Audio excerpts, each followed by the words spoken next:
Intinya sehat dalam Islam adalah jangan banyak makan. Ya, kalau sekali makan, katakanlah Anda makan, jangan usah banyak-banyak. Dan Allah memberikan petunjuknya kepada kita semua teman sekalian supaya apa? Supaya di situ kita belajar tanda-tandanya. Contoh mungkin sering saya sampaikan bahwa ada malam, ada siang, ada matahari, ada rembulan. Pagi hari ketika mataharinya Allah dia terbitkan, ya langsung terjadi switching hormon di badan kita. Hormon yang awalnya parasimpatik berubah menjadi simpatik. Ya. Hormon malam yang rileks menjadi hormon waspada gitu loh.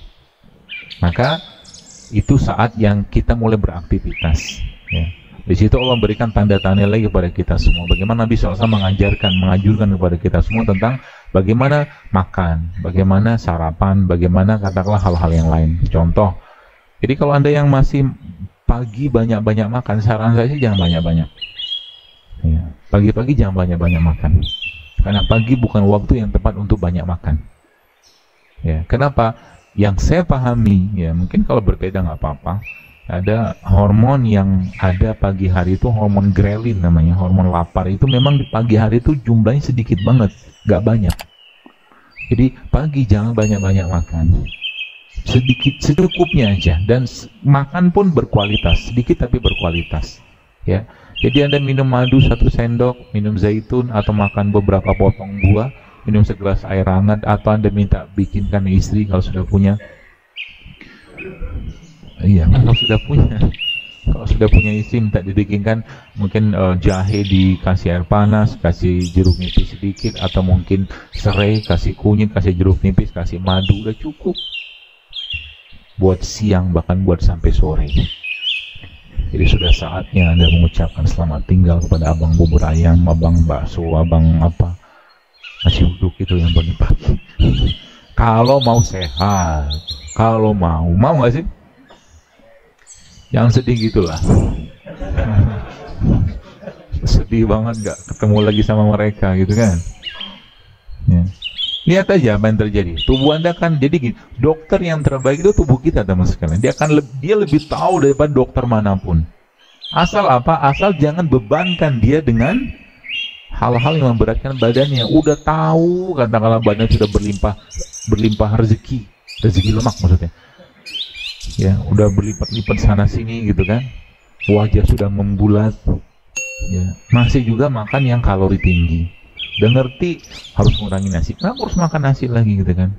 Silahkan makan nasi, tapi nggak usah banyak-banyak. 1 sendok makan, ya, lauknya banyak, sayur gitu kan. Tapi jangan sayur nangka nasi padang pula, sama aja.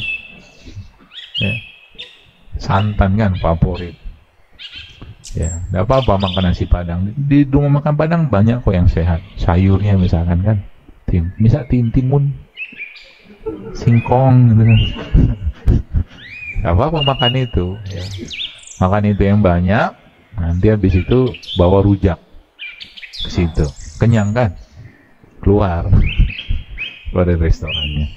Gak apa-apa, namanya makanan kita bisa pilih sendiri ya. Maksud saya bukan nggak suka ini, tapi kita punya pilihan, semua orang punya pilihan ya. Jadi gitu teman-teman. Jadi pagi-pagi apa yang terjadi? Mulai kurangi makannya.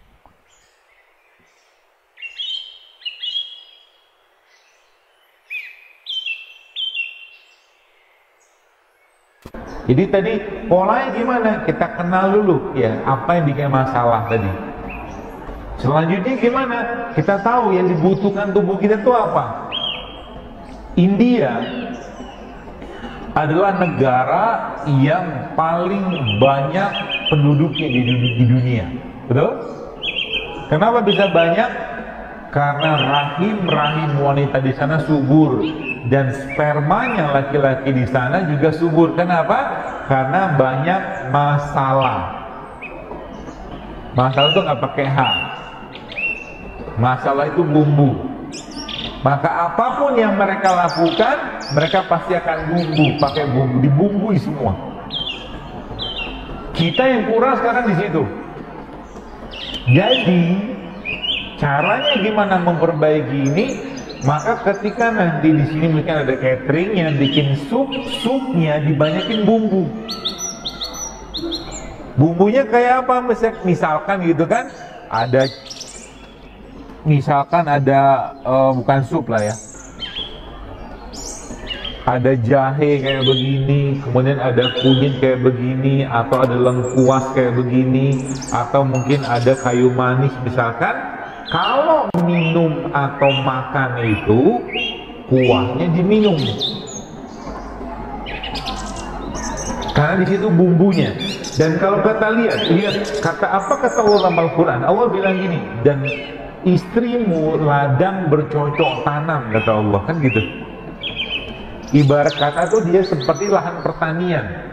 Lahan pertanian tuh kalau subur mau diapain caranya? Dikasih pupuk. Pupuknya apa? Kalau bahasanya manusia adalah apa yang Allah tumbuhkan di atas tanahnya tadi.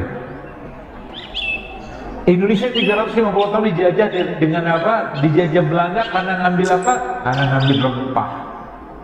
Betul? Yang sekarang di anak-anak sekarang kita nggak dapatkan, termasuk orang dewasanya apa? Mereka makan yang sudah tidak ada lagi kandungan mineral, vitamin, enzim yang cukup tinggi di situ karena sudah tidak ada rempahnya lagi. Kalau kita berkomitmen hari untuk memperbaiki ini, Gus, kita harus lihat dulu nih apa yang bikin masalah secara umum. Secara umum apa yang bikin masalah? Kalau masalah kita sudah tahu, maka gampang kita memperbaikinya. Yang pertama tadi saya katakan, kalau kita saya mulai sekarang, maka kurangilah gula yang paling berat, namanya gula pasir. Itu yang pertama. Yang kedua apa? Gula sederhana yang tidak kalah beratnya, yaitu apa? Nasi putih. Ya, tapi kita butuh karbo. Nanti saya akan kasihkan ahli itunya, pilihannya, tidak masalah. Yang ketiga apa?